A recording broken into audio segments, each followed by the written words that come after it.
ছেলেদের জন্য লাল কাপড় এবং হলুদ কাপড় পরা নাকি হারাম, এটা কি কারণে জানতে চাই শাইখ। লাল কাপড় এবং হলুদ কাপড় পরা ডাইরেক্ট হারাম বলা কঠিন।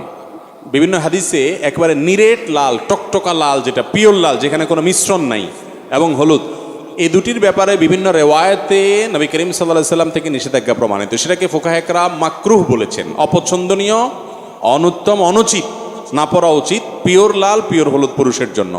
এখন আপনি যদি বলেন যে এটা কি জন্য নিষেধ করা হয়েছে, আমি বলবো এটা মহিলাদের জন্য রিজার্ভ। এই কালার কাদের জন্য রিজার্ভ? অন্যান্য কালার আপনিও পড়তে পারেন, মহিলারাও পড়তে পারে, আর মহিলারা এই কালার তাদের জন্য স্পেশাল। দিন বা ইসলাম বলে মহিলাদেরকে খাটো করছে কিছু খাটো বুদ্ধির মানুষরা বলে। আপনি দেখেন পোশাক আশাকের ক্ষেত্রে মহিলা যেই কালারের ইচ্ছা সেই কালারে পড়তে পারবে, পুরুষ পারবে না, রেস্ট্রিকশন আছে।